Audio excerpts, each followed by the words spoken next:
앞으로 더 다양한 사연 소개할 수 있도록 구독과 좋아요, 알림 설정 꼭 부탁드리겠습니다.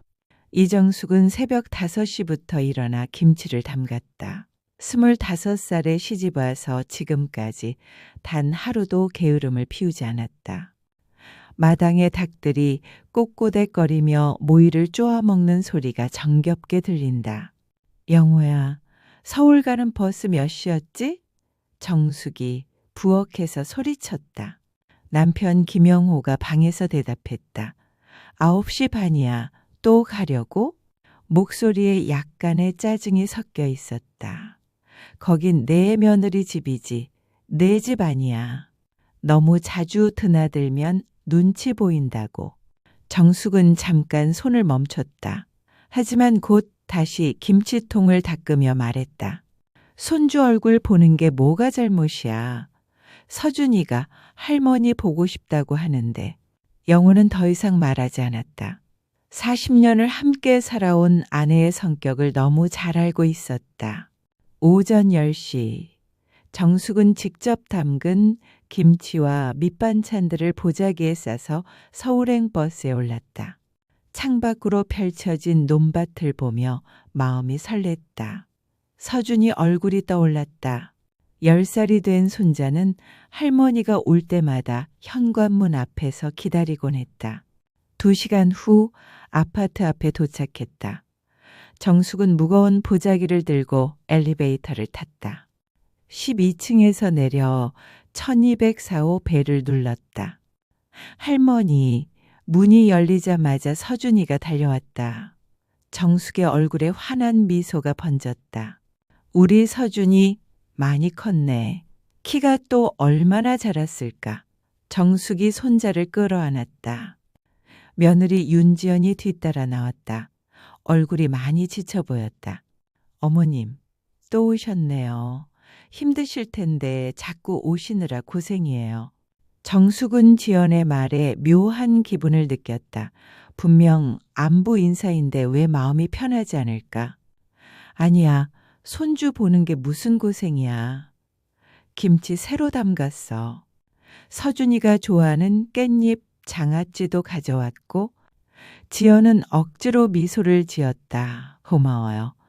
근데 저희가 김치 아직 많이 있어서 서준이가 할머니 손을 잡고 말했다. 할머니 어제 학교에서 상 받았어요. 수학 시험에서 100점 받았거든요. 정말? 우리 서준이가 천재네. 정숙의 눈이 반짝였다. 지연은 거실로 들어가며 중얼거렸다. 또 흥분하시네. 목소리가 작았지만 정숙의 귀에는 들렸다. 저녁 시간 민호가 집에 돌아왔다. 어머니 오셨구나. 아들의 얼굴에도 피로가 역력했다. 민호야, 너 많이 마른 것 같다. 회사 일이 많이 힘드니?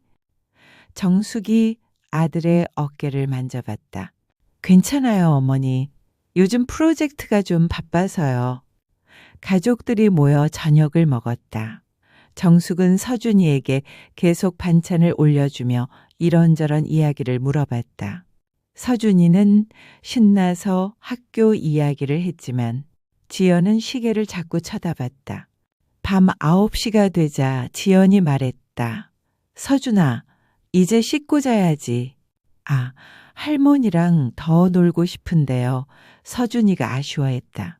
정숙이 웃으며 말했다. 할머니가 내일까지 있을게. 내일 더 놀자. 지연의 표정이 순간 굳었다.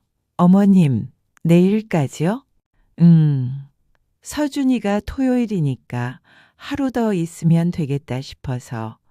지연은 민호를 쳐다봤다. 민호는 애매한 미소를 지으며 고개를 끄덕였다. 그날 밤 정숙은 거실 소파에 누워 잠을 청했다. 하지만 방에서 들려오는 지연의 목소리가 마음에 걸렸다. 여보, 어머님이 너무 자주 오시는 것 같아요. 저도 좀 힘들어요. 민호의 대답은 작게 들렸다. 엄마도 손주 보고 싶으신 거겠지. 정숙은 이불을 머리까지 덮었다. 뭔가 잘못되고 있다는 느낌이 들었지만 무엇이 잘못인지는 알 수 없었다. 토요일 아침 정숙은 일찍 일어나 미역국을 끓였다. 민호가 어릴 때부터 좋아했던 맛이었다. 부엌에서 나는 구수한 냄새가 집안을 가득 채웠다. 좋은 냄새다. 서준이가 잠옷 차림으로 나타났다. 할머니가 아빠가 어렸을 때 자주 끓여주던 미역국이야. 서준이도 먹어봐. 서준이가 국을 한 숟가락 떠먹고 엄지를 치켜 세웠다. 맛있어요. 지연이 세수를 마치고 나왔다. 어머님, 아침부터 고생하셨네요. 저희가 알아서 했는데. 아니야, 나 일찍 일어나는 거 좋아해. 시골에서도 새벽 5시면 일어나거든. 지연은 냉장고를 열어 우유를 꺼냈다. 서준아, 우유 마셔. 할머니 미역국 먹을래요? 우유도 마셔야지. 키 크려면. 정숙이 웃으며 말했다. 둘 다 먹으면 되잖아. 우리 서준이 키 큰다고 밥도 많이 먹고. 지연의 미간이 살짝 찌푸려졌다. 어머님, 저희가 평소에도 잘 먹이고 있어요. 아침을 먹고 난 후 서준이가 숙제를 하려고 책상에 앉았다. 정숙이 다가갔다. 서준아, 뭐 하는 거야? 국어 숙제요. 일기 써야 해요. 할머니가 도와줄까? 할머니도 옛날에 일기 많이 써봤어. 서준이의 얼굴이 밝아졌다. 정말요? 그때 지연이 다가왔다. 어머님, 괜찮아요. 서준이 혼자서도 잘해요. 제가 알아서 봐줄게요. 정숙은 잠깐 망설였다. 그래도 같이 하면 더 재미있을 텐데. 저희도 나름의 방식이 있어서요. 서준아, 혼자서 먼저 써보고 엄마한테 검사받자. 서준이는 할머니와 엄마를 번갈아 보더니 고개를 끄덕였다. 네, 엄마. 정숙은 서운한 마음에 거실로 돌아왔다. 텔레비전을 켜고 앉았지만 내용이 머리에 들어오지 않았다. 내가 뭘 잘못했지 하는 생각만 맴돌았다. 점심시간이 되자 정숙이 부엌으로 갔다. 점심은 내가 해줄게. 김치찌개 끓일까? 지연이 재빨리 말했다. 어머님, 저희 평소에 점심은 간단히 먹어요. 라면이나 우동 정도로요. 그래도 서준이가 잘하는데 제대로 된 밥을 먹어야지. 어머님, 정말 괜찮아요. 저희 방식이 있으니까요. 정숙은 더 이상 말하지 못했다. 며느리의 단호한 목소리에서 더 이상 물러설 수 없다는 의지가 느껴졌다. 오후에 서준이가 할머니 곁에 조용히 앉았다. 지연은 방에서 빨래를 정리하고 있었다. 할머니 미안해요. 서준이가 작은 목소리로 말했다. 뭐가 미안해? 엄마가 할머니한테 혼자서 하라고 해서 저는 할머니랑 같이 하고 싶었거든요. 정숙의 가슴이 먹먹해졌다. 괜찮아, 서준아. 엄마 말이 맞아. 내가 혼자서 할 수 있어야 하니까. 서준이는 할머니의 손을 꼭 잡았다. 할머니, 자주 와주세요. 정숙은 손자의 작은 손을 쓰다듬으며 눈물을 참았다. 아이가 눈치를 보고 있다는 것을 알 수 있었다. 10살 아이가 이런 걱정을 해야 한다니. 저녁 식사 시간, 민호가 회사에서 돌아왔다. 어머니, 내일 시골로 내려가세요? 내일 오후에 갈 생각이야. 지연이 안도의 한숨을 쉬는 것 같았다. 정숙은 그 소리를 들었지만 못 들은 척했다. 아빠, 할머니 언제 또 와요? 서준이가 물었다. 민호는 잠깐 멈칫했다. 글쎄 할머니도 바쁘실 테고. 할머니는 언제든 올 수 있어. 정숙이 말했다. 지연이 젓가락을 내려놓았다. 어머님, 그런데 너무 자주 오시면. 뭐? 아니에요. 그냥 미리 연락 주시면 좋겠어요. 정숙은 고개를 끄덕였다 하지만 마음 한켠이 서늘해졌다. 이제는 친정 어머니도 연락하고 와야 하는 집이 되어버린 건가? 그날 밤 정숙은 잠이 오지 않아 창밖을 바라봤다. 도시의 불빛들이 반짝거렸다. 시골의 고요한 밤과는 너무 달랐다. 여기서는 손님 같은 기분이었다. 아니, 이제는 불청객 같은 기분이었다. 일요일 아침 정숙은 가방을 챙겼다. 시골로 돌아갈 시간이었다. 서준이가 할머니 옆에 바짝 붙어 앉아 있었다. 할머니, 정말 가야 해요? 응? 할아버지가 기다리고 있어. 서준이는 아쉬운 표정을 지었지만 더 이상 말하지 않았다. 어제부터 눈치가 빨라진 것 같았다. 지연이 나와서 말했다. 어머님 조심히 가세요. 다음에 미리 연락 주시고요. 그래, 알았어. 민호가 정숙을 버스터미널까지 데려다 주었다. 차 안은 조용했다. 민호야, 정숙이 먼저 말을 꺼냈다. 네, 어머니. 내가 너희한테 방해가 되는 것 같구나. 민호는 잠깐 핸들을 꽉 잡았다.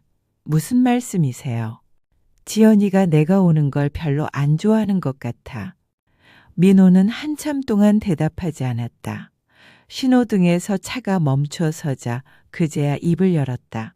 어머니, 지연이도 요즘 좀 예민해요. 서준이 때문에 스트레스가 많고 저도 회사 일로 바빠서 집안일을 많이 못 도와주거든요. 그래서 내가 가면 더 힘들다는 얘기구나. 그런 게 아니라 민호의 목소리가 작아졌다. 정숙은 창밖을 바라봤다. 괜찮아. 이해해. 너도 힘들겠다. 버스터미널에 도착했다. 정숙이 버스에 오르기 전 민호에게 말했다. 너 건강 챙기고 지연이한테도 잘해라. 나는 괜찮으니까. 어머니, 서준이한테 할머니가 보고 싶다고 전해줘. 민호는 고개를 끄덕였지만 뭔가 말하고 싶어 했다. 하지만 결국 아무 말도 하지 못했다. 버스가 출발했다. 정숙은 뒷좌석에서 점점 멀어지는 서울을 바라봤다. 가슴이 답답했다. 2시간 후 시골집에 도착했다. 영호가 마당에서 닭들에게 모이를 주고 있었다. 왔구나. 어땠어? 정숙은 대답 대신 방으로 들어갔다. 영호가 뒤따라왔다. 무슨 일 있었어? 정숙이 침대에 주저앉으며 말했다. 영호야, 내 말이 맞았어. 뭔? 거긴 내 집이 아니라 며느리 집이라는 말. 영호는 아내의 얼굴을 보더니 옆에 앉았다. 뭔 소리야? 정숙은 서울에서 있었던 일들을 차근차근 얘기했다. 지연의 표정, 서준이의 눈치, 민호의 곤란한 모습까지. 내가 뭘 잘못했을까? 그냥 손주 보고 싶어서 간 건데. 영호는 한숨을 쉬었다. 너는 잘못한 게 없어. 다만 뭐? 너무 자주 가는 게 문제일 수도 있어. 지연이 입장에서는 시어머니가 자꾸 오면 부담스러울 수도 있고. 정숙의 눈에 눈물이 맺혔다. 그럼 손주를 어떻게 봐? 한 달에 한 번도 못 보라는 거야? 그런 게 아니라 조금 간격을 두고 가면 어떨까? 그리고 미리 연락도 하고. 정숙은 고개를 떨어뜨렸다. 결혼 초기에 시어머니가 예고 없이 올 때마다 얼마나 당황스러웠는지 이제야 떠올랐다. 그때의 기분을 지연이 느끼고 있는 건가? 저녁을 먹고 나서 정숙은 마당에 나가 앉았다. 별들이 총총히 떠 있었다. 도시에서는 볼 수 없는 풍경이었다. 영호가 옆에 와서 앉았다. 너무 상심하지 마. 시간이 지나면 괜찮아질 거야.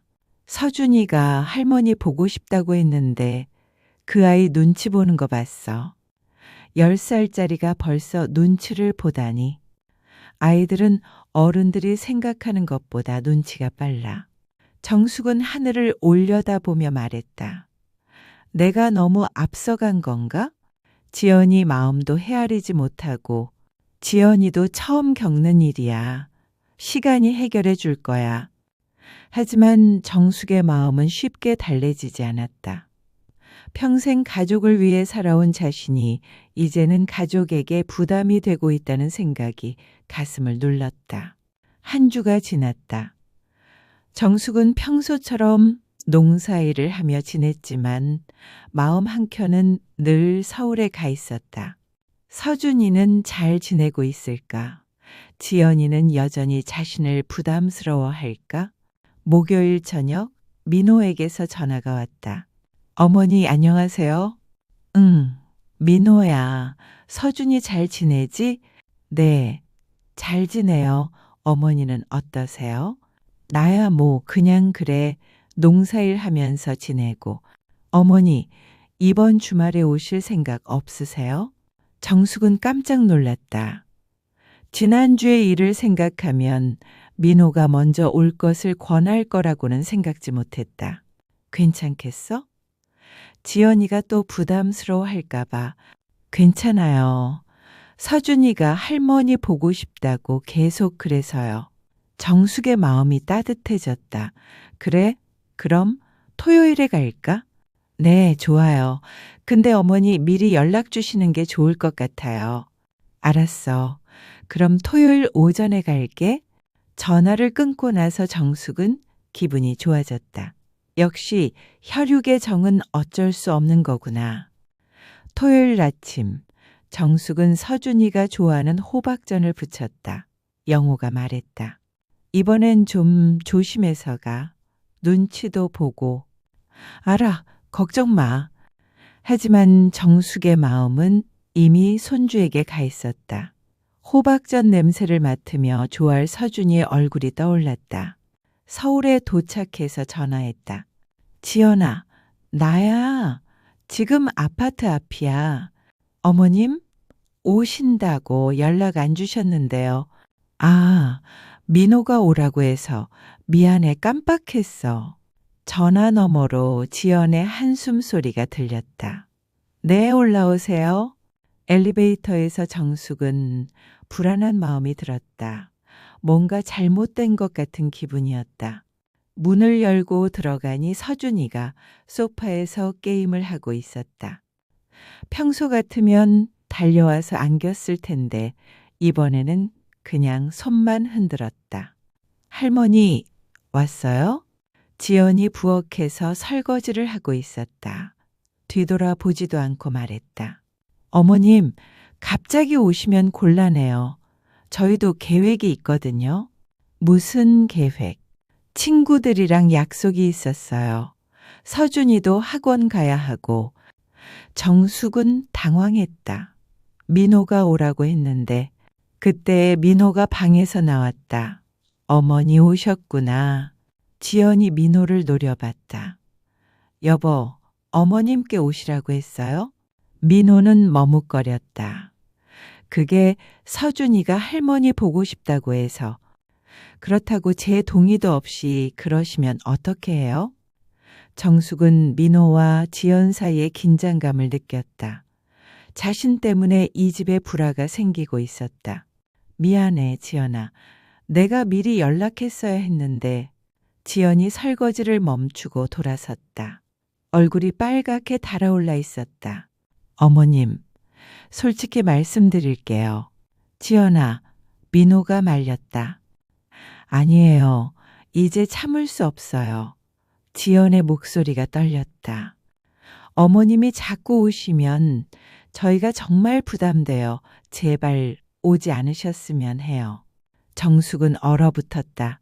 세상이 멈춘 것 같았다. 서준이가 들고 있던 게임기에서 띵 하는 소리가 났고 숟가락 하나가 바닥에 떨어져 뒹굴었다. 지연아, 너무 심한 거 아니야? 민호가 말했다. 심해요? 저도 한계가 있어요. 매번 갑자기 오셔서 이것저것 간섭하시고 서준이 교육에도 끼어드시고 저도 스트레스 받는다고요? 정숙의 다리가 후들거렸다. 소파에 주저앉으며 말했다. 내가 내가 그렇게 방해가 됐니? 방해라는 게 아니라 지연도 자신이 너무 심하게 말한 것을 알았지만 이미 엎질러진 물이었다. 서준이가 조용히 방으로 들어갔다. 아이도 이 상황이 감당하기 어려운 모양이었다. 정숙은 떨리는 손으로 가방을 집어들었다. 미안해, 정말 미안해. 내가 몰랐어. 어머니, 앉아 계세요. 민호가 말했다. 아니야, 나 갈게. 부담 주기 싫어. 지연이 뒤늦게 후회했다. 어머님, 제가 너무 괜찮아. 정숙의 목소리는 차가웠다. 내 마음 충분히 이해해. 앞으로 연락 없이는 안 올게. 정숙은 서준이 방문을 조용히 두드렸다. 서준아, 할머니 간다. 할머니, 서준이의 작은 목소리가 들렸다. 괜찮아. 공부 열심히 해. 현관문을 나서는 정숙의 등이 많이 구부러져 보였다. 민호가 따라 나왔지만 정숙은 뒤돌아보지 않았다. 정숙은 그날 밤 막차를 타고 시골로 내려왔다. 영호가 현관에서 기다리고 있었다. 왜 이렇게 늦게 와? 무슨 일 있었어? 정숙은 대답하지 않고 그냥 방으로 들어갔다. 영호가 뒤따라 들어왔다. 정숙아, 무슨 일이야? 그제야 정숙이 입을 열었다. 목소리가 떨렸다. 영호야, 내가 잘못한 게 뭐길래 손주 보러 가는 게 죄가 되냐. 영호는 아내의 얼굴을 보고 무슨 일인지 짐작했다. 지연이가 뭐라고 했어? 정숙은 오늘 있었던 일을 모두 얘기했다. 지연의 차가운 말들, 서준이가 방으로 피해 들어간 모습, 민호의 곤란한 표정까지 오지 말라고 했어. 부담된다고 정숙이 울음을 터뜨렸다. 영호는 아내의 어깨를 토닥였다. 너무 상심하지 마. 지연이도 지금 힘든 시기일 거야. 내가 뭘 그렇게 잘못했을까? 그냥 손주 얼굴 보고 싶어서 간 건데 밥도 해주고 싶고 서준이랑 놀아주고 싶었던 것뿐인데 내가 잘못한 게 아니야. 다만 너무 자주 드나드니 그런 거지. 내 자식도 이제 자기 집이 있어. 정숙은 영호의 말을 듣고 더욱 서러워졌다. 남편마저 며느리 편을 드는 것 같았다. 그럼 나는 어떻게 살아? 평생 아이들을 위해서 살았는데 이제 늙으니까 짐이 된 거야? 영호는 아무 말도 할 수 없었다. 아내의 마음을 이해하면서도 며느리의 입장도 모르는 바가 아니었다. 다음 날 아침 정숙은 일어나지 않았다. 평소 같으면 새벽 5시에 일어나 아침 준비를 했을 텐데 9시가 되도록 방에서 나오지 않았다. 정수가 밥 먹어. 영호가 방문을 두드렸다. 배 안 고파. 그래도 나와서 먹어야지. 정숙이 겨우 나와서 밥상 앞에 앉았다. 하지만 젓가락을 들 힘도 없어 보였다. 이러면 안 돼. 건강 망가져. 건강이 뭐가 중요해? 손주도 못 보는데. 그날부터 정숙은 무기력한 상태가 되었다. 농사일도 하지 않고 닭들에게 모이를 주는 것도 깜빡했다. 마을 사람들이 안부를 물어도 대충 대답만 하고 집에만 있었다. 일주일이 지나자 영호가 참다 못해 말했다. 이렇게 있으면 안 돼. 민호한테 전화해봐. 싫어. 나 때문에 민호도 지연이한테 혼났을 텐데. 그래도 자식은 자식이야. 연락은 해야지. 하지만 정숙은 끝까지 전화하지 않았다. 자존심이 허락하지 않았다. 그러던 어느 날 저녁 집 전화가 울렸다. 영호가 받았다. 여보세요? 할아버지, 저 서준이에요. 영호는 깜짝 놀랐다. 서준아? 너 어떻게 해? 할머니랑 통화할 수 있을까요? 영호는 정숙을 불렀다. 정숙아, 서준이가 전화했어. 정숙은 침대에서 일어나 전화기를 받았다. 손이 떨렸다. 서준아, 할머니, 보고 싶어요. 왜 안 와요?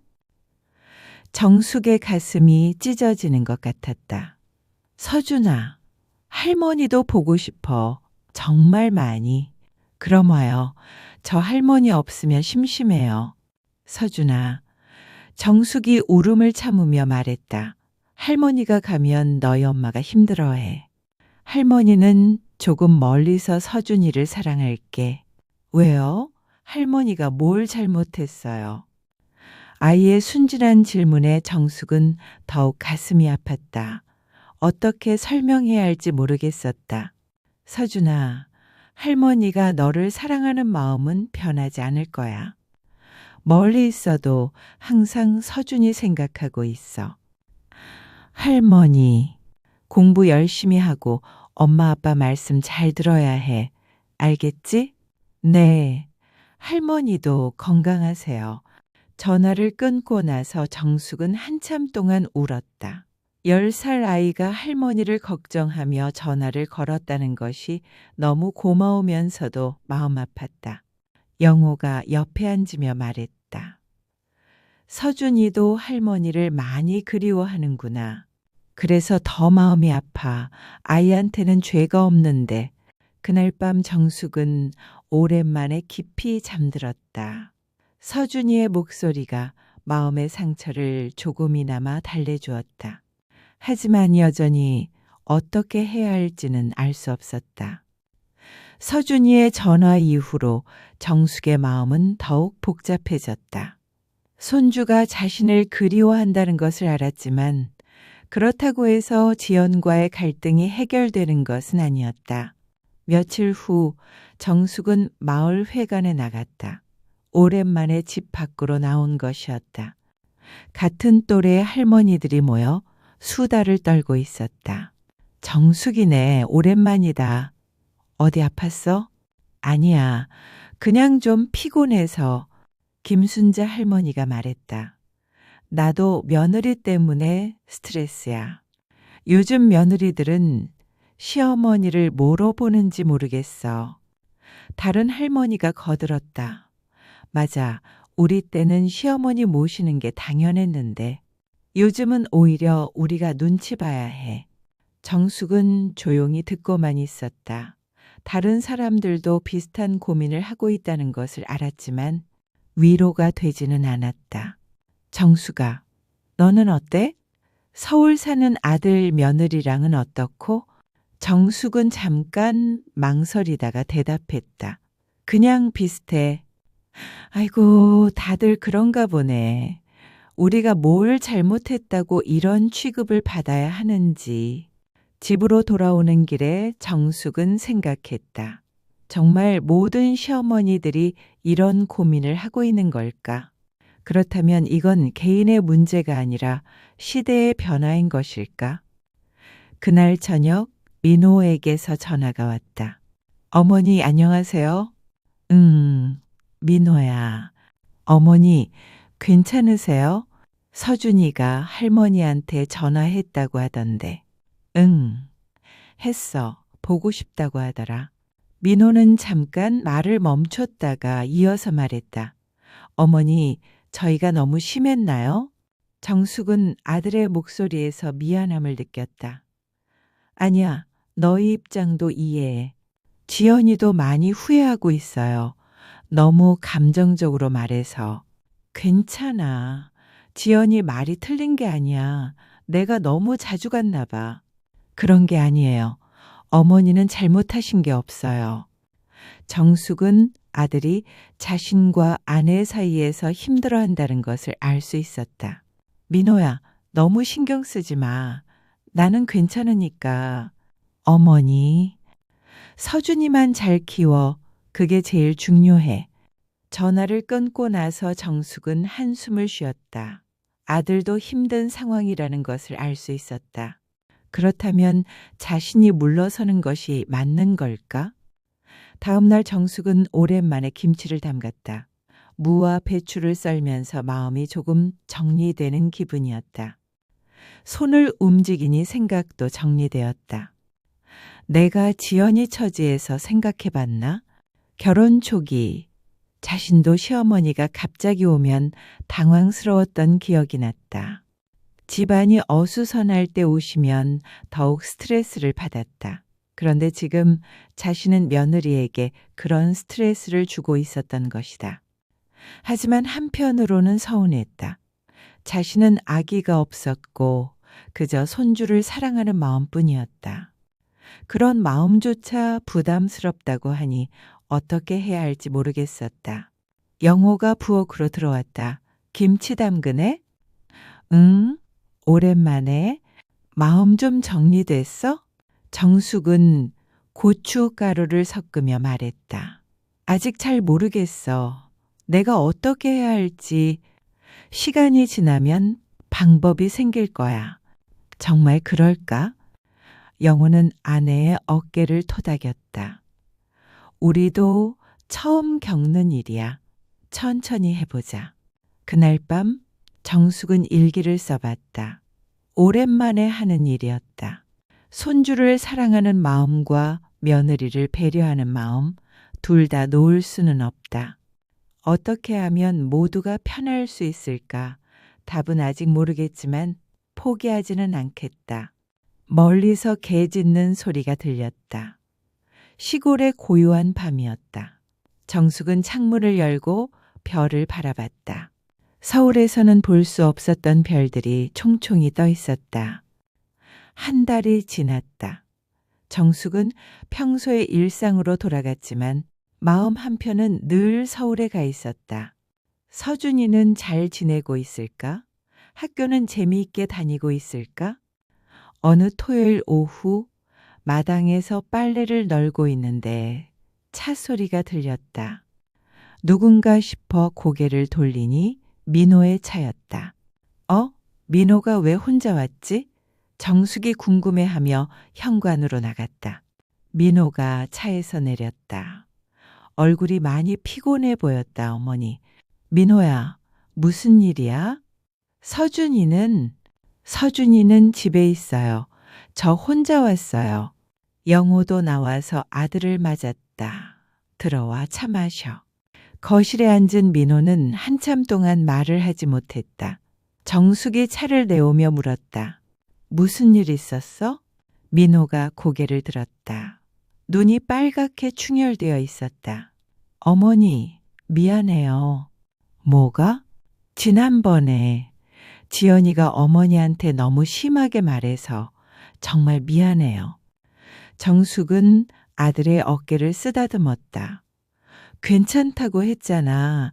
지연이도 힘들었을 거야. 아니에요. 민호의 목소리가 떨렸다. 사실 나도 서준이랑 어머니가 함께 있는 게 좋아요. 그런데 지연이가 너무 힘들어해서 나도 어떻게 해야 할지 모르겠어요. 정숙은 아들이 얼마나 고민했을지 짐작할 수 있었다. 민호야, 내가 그런 마음이라는 것만으로도 충분해. 어머니는 정말 잘못하신 게 없어요. 손주 사랑하는 게 뭐가 잘못이에요? 민호가 눈물을 글썽였다. 저도 어릴 때 할머니가 계셨으면 좋았을 텐데. 서준이는 할머니가 계시는데 왜 못 보게 해야 하는지. 영호가 말했다. 민호야, 내 마음은 알겠지만 지연이 입장도 이해해야지. 알아요, 아버지. 지연이도 나름 힘들어요. 서준이 교육도 신경 쓰고 집안일도 혼자 하고 제가 회사 일로 바빠서 많이 도와주지 못하거든요. 정숙이 물었다. 그래서 어떻게 하고 싶어? 민호는 한참 생각하다가 말했다.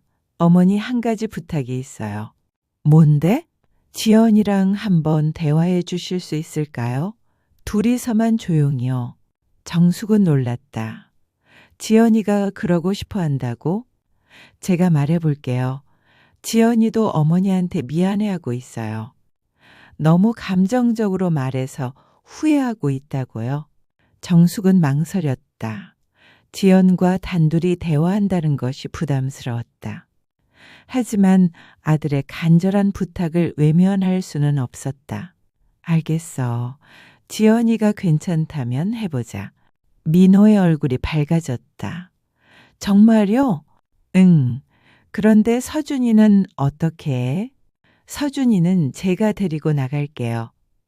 어머니랑 지연이가 편하게 이야기할 수 있도록 영호가 걱정스럽게 말했다. 괜찮겠어? 또 감정이 상하면 어쩌고 정숙이 남편을 보며 말했다 해봐야지. 이대로 있을 수는 없잖아. 민호가 일어서며 말했다. 어머니, 감사해요. 다음 주말에 어떨까요? 알겠어. 그런데 민호야, 네? 지연이한테 억지로 하라고 하지 마. 그 아이가 정말 원할 때 해야 해. 알겠어요, 어머니. 민호가 떠나고 나서 영호가 말했다. 괜찮겠어? 정숙은 창밖을 바라보며 말했다. 모르겠어. 하지만 해봐야지. 아들도 힘들어 하는데. 그날 밤 정숙은 잠이 오지 않았다. 지연과 무슨 이야기를 해야 할까? 어떻게 하면 서로를 이해할 수 있을까? 답은 쉽게 찾아지지 않았다. 하지만 한 가지는 확실했다.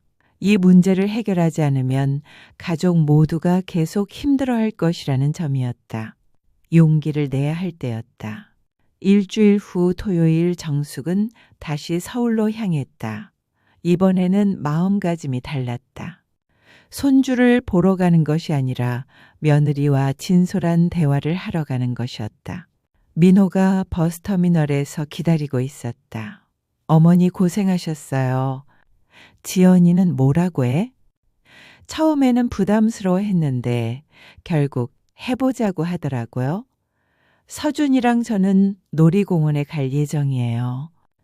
아파트에 도착하니 지연이 현관에 나와 있었다. 평소보다 차분해 보였다. 어머님, 안녕하세요. 지연아. 서준이가 달려와서 할머니를 안았다. 할머니 보고 싶었어요. 정숙의 마음이 따뜻해졌다. 우리 서준이 많이 컸네. 민호가 서준이 손을 잡으며 말했다. 그럼 우리 놀이공원 갈까? 어머니랑 엄마는 이야기할 게 있으시대. 서준이가 궁금한 표정을 지었지만 순순히 따라 나갔다. 할머니 나중에 또 봐요. 그래, 재미있게 놀다 와. 민호와 서준이가 나간 후 집안이 조용해졌다. 지연이 차를 내왔다. 어머님, 앉으세요. 두 사람은 한동안 말없이 차를 마셨다. 지연이 먼저 입을 열었다.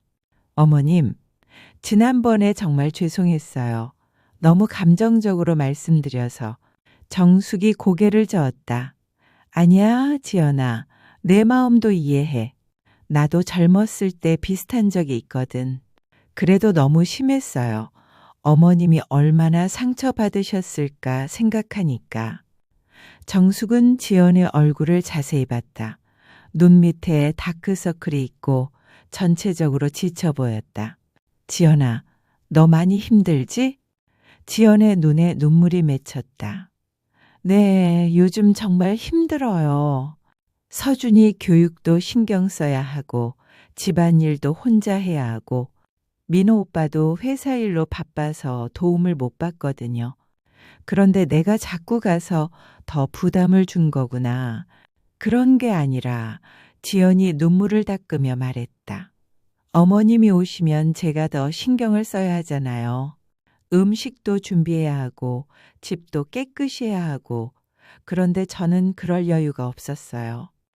정숙은 지연의 말을 들으며 자신이 얼마나 생각이 짧았는지 깨달았다. 손주만 보고 싶어서 며느리의 상황은 제대로 헤아리지 못했다. 지연아, 내가 미안해. 내 입장을 제대로 생각하지 못했어. 어머님, 나도 젊었을 때 시어머니가 갑자기 오시면 얼마나 당황스러웠는지 알아. 그런데 그걸 깜빡했네. 지연이 고개를 들었다. 어머님도 그런 적이 있으셨어요? 그럼 당연하지. 신혼 때는 특히 그랬어. 집이 어수선할 때 오시면 정말 스트레스 받았거든. 두 사람은 서로를 바라보며 미소를 지었다. 처음으로 서로를 이해하는 순간이었다. 어머님, 저도 사실은 서준이가 할머니를 좋아하는 거 알아요. 할머니가 오시면 정말 좋아해요. 그래? 네, 평소에도 할머니 이야기를 자주 해요. 할머니가 해준 음식 이야기도 하고, 할머니랑 놀았던 이야기도 하고, 정숙의 마음이 따뜻해졌다. 그렇구나. 지연이 진지하게 말했다. 어머님 앞으로는 조율해봐요. 제가 미리 준비할 수 있도록 연락 주시고, 저도 어머님을 편하게 모실 수 있도록 노력할게요. 정말? 네, 서준이에게도 할머니가 필요해요. 저도 그걸 알고 있어요. 정숙이 지연의 손을 잡았다. 고마워. 지연아, 나도 앞으로는 내 상황을 더 많이 생각할게. 어머님도 고마워요. 이렇게 이야기할 기회를 주셔서. 그때 현관문이 열리며 민호와 서준이가 들어왔다. 할머니, 엄마, 서준이가 달려왔다. 우리 정말 재미있게 놀았어요. 민호가 두 사람의 표정을 보며 안도했다. 잘 이야기하셨나요? 지연이 남편을 보며 미소를 지었다. 네, 잘했어요. 저녁 시간, 가족들이 모여 식사를 했다. 분위기가 한결 편안해졌다. 정숙이 서준이에게 반찬을 올려줘도 지연이 불편해하지 않았고, 지연도 시어머니에게 이런저런 이야기를 편하게 했다. 어머님, 다음에 오실 때는 미리 연락 주세요. 서준이가 좋아하는 음식 준비해 둘게요. 그래, 고마워. 서준이가 신나서 말했다. 할머니 자주 와요. 정숙이 손자의 머리를 쓰다듬으며 말했다. 그래, 자주 올게. 하지만 엄마가 힘들지 않을 때만. 밤늦게 정숙은 소파에 누워 생각했다. 오늘의 대화가 모든 문제를 해결해 주지는 않겠지만 최소한 서로를 이해하는 첫걸음은 뗀 것 같았다. 무엇보다 중요한 것은 가족이란 서로의 거리를 맞춰가는 것이라는 깨달음이었다. 너무 가까우면 부담스럽고 너무 멀면 외롭다. 적당한 거리를 찾아가는 것, 그것이 바로 사랑이었다. 창밖으로 도시의 불빛이 반짝거렸다. 이제는 이곳이 낯설지 않았다. 여전히 시골이 정숙의 집이었지만 이곳도 가족이 있는 소중한 공간이었다. 한 달 후 정숙은 약속된 시간에 서울을 찾았다. 미리 연락을 하고 지연이가 준비할 수 있는 시간을 충분히 줬다. 현관문이 열리자 서준이가 달려왔다. 할머니, 지연도 웃으며 나왔다. 어머님, 어서 오세요. 서준이가 할머니 오신다고 아침부터 기다렸어요. 고마워, 지연아. 그날 오후 정숙은 서준이와 함께 놀면서도 지연이 필요할 때는 자리를 비켜주었다. 지연도 시어머니가 손자와 시간을 보낼 수 있도록 배려했다. 저녁 식사 후 정숙이 설거지를 하려고 하자 지연이 말했다. 어머님, 앉아 계세요. 제가 할게요. 괜찮아. 같이 하자. 그럼 함께 해요. 두 사람이 나란히 서서 설거지를 했다. 예전과는 다른 풍경이었다. 그날 밤 정숙은 일기를 썼다. 나는 이제야 깨달았다. 가족이란 서로의 거리를 맞춰가는 것이라는 걸. 사랑한다고 해서 모든 것을 할 수 있는 것은 아니다. 상대방의 상황과 마음을 헤아리며 적당한 거리에서 사랑하는 것. 그것이 진정한 가족의 모습인 것 같다. 창밖으로 별이 보였다. 시골에서 보던 그 별들이었다. 같은 하늘 아래 있다는 것만으로도 위로가 되었다. 서준이가 방에서 나와 할머니 곁에 앉았다. 할머니, 내일도 있어 주세요. 그래, 내일 오후에 갈 거야. 아쉬워요. 더 오래 있으면 안 돼요? 정숙이 손자를 안으며 말했다. 할머니가 너무 오래 있으면 엄마가 힘들어해. 그래서 적당히 있다가 가는 거야. 알겠어요. 그럼 다음에 또 와주세요. 그럼 약속할게. 서준이가 할머니 품에 안겨 잠들었다. 정숙은 손자의 고운 얼굴을 바라보며 생각했다. 이 아이가 어른이 되어서도 할머니를 기억해 줄까? 할머니의 사랑을 기억해 줄까? 중요한 것은 양이 아니라 질이었다. 자주 만나지 못해도 만날 때마다 진심을 전하면 되는 것이었다. 그리고 서로를 배려하는 마음으로 만나면 되는 것이었다. 지연이 거실로 나와 담요를 가져왔다. 어머님, 서준이 감기 걸까 봐요. 고마워. 지연이 서준이에게 담요를 덮어주며 말했다. 어머님, 정말 고마워요. 오늘 서준이가 정말 행복했어요. 나도 행복했어. 앞으로도 이렇게 지내요. 서로 배려하면서. 그래, 지연아. 고마워.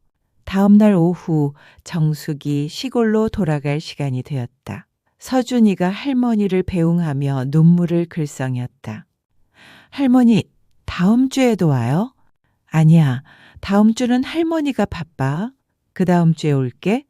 약속이에요? 약속이야. 민호가 어머니를 버스터미널까지 데려다 주었다. 차 안에서 민호가 말했다. 어머니, 정말 고마워요. 어제 지연이가 많이 좋아했어요. 지연이가 좋은 아이야. 내가 이해를 못했던 거지. 어머니도 많이 양보해 주셔서 감사해요. 버스터미널에서 내리며 정숙이 말했다. 민호야, 지연이 잘 도와줘. 그 아이 혼자서는 힘들어. 네, 어머니. 앞으로는 제가 더 신경 쓸게요. 그리고 서준이한테 할머니가 많이 사랑한다고 전해줘. 네, 꼭 전할게요. 버스가 출발했다. 창밖으로 점점 멀어지는 서울을 바라보며 정숙은 마음이 편안했다. 이제는 억지로 참거나 눈치를 보지 않아도 되었다. 서로를 이해하고 배려하는 관계가 되었기 때문이었다. 2시간 후 시골집에 도착했다. 영호가 마당에서 기다리고 있었다. 어땠어? 좋았어. 지연이랑 많이 이야기했어. 그래? 잘 됐네. 정숙은 남편에게 오늘 있었던 일들을 자세히 얘기해 주었다. 지연과의 대화, 서준이의 밝은 모습, 그리고 새로운 약속까지 이제 조금 편해졌네. 영호가 말했다. 서로 이해하게 되니까 훨씬 나아. 그날 저녁 정숙은 오랜만에 푸근한 마음으로 잠자리에 들었다. 손주를 보고 싶은 마음은 여전했지만 이제는 조급하지 않았다. 기다리는 것도 사랑의 한 방식이라는 것을 알았기 때문이었다. 한 달 후 약속된 날이 되었다. 정숙은 미리 지연에게 전화를 했다. 지연아, 나야 이번 주 토요일에 가도 될까? 네, 어머님. 좋아요. 서준이가 계속 언제 오시냐고 물어봤거든요. 그래? 그럼 오전에 갈게. 네, 기다릴게요.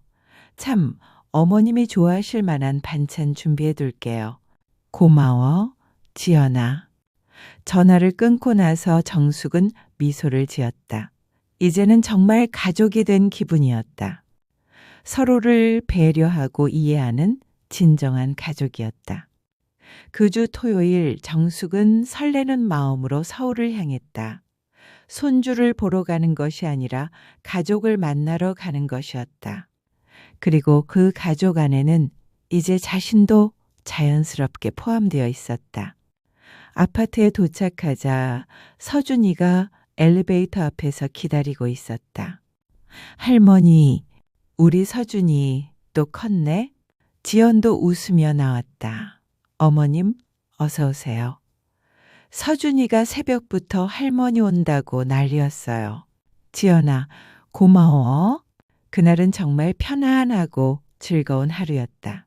정숙은 서준이와 놀아주면서도 지연이 쉴 수 있는 시간을 만들어 주었다. 지연도 시어머니가 편안하게 지낼 수 있도록 세심하게 배려했다. 저녁 식사를 마치고 정숙이 서준이에게 책을 읽어주고 있을 때 지연이 다가왔다. 어머님, 정말 감사해요. 뭐가? 이렇게 배려해 주셔서요. 덕분에 저도 편하고 서준이도 행복해요. 정숙이 지연의 손을 잡으며 말했다. 우리가 가족이잖아. 서로 배려하는 게 당연하지. 그 순간 정숙은 진정으로 깨달았다. 가족이란 혈연으로만 이어지는 것이 아니라 서로를 이해하고 배려하는 마음으로 만들어지는 것이라는 걸. 그리고 그 과정에서 때로는 거리를 두는 것도 필요하다는 걸. 시간이 흘러 서준이가 중학생이 되었을 때 그는 할머니에게 편지를 썼다. 할머니, 저 기억해요. 할머니가 엄마랑 서로 이해하려고 노력하셨던 것. 그 덕분에 우리 가족이 이렇게 화목할 수 있었던 것 같아요. 할머니의 사랑과 배려를 잊지 않을게요. 정숙은 그 편지를 읽으며 눈물을 흘렸다. 자신의 선택이 옳았다는 것을 확인하는 순간이었다. 사랑한다는 것은 때로는 물러서는 것이고 때로는 기다리는 것이며 때로는 상대방의 입장에서 생각하는 것이었다. 그리고 그 모든 것이 진정한 가족의 모습이었다. 정숙은 이제 확신했다.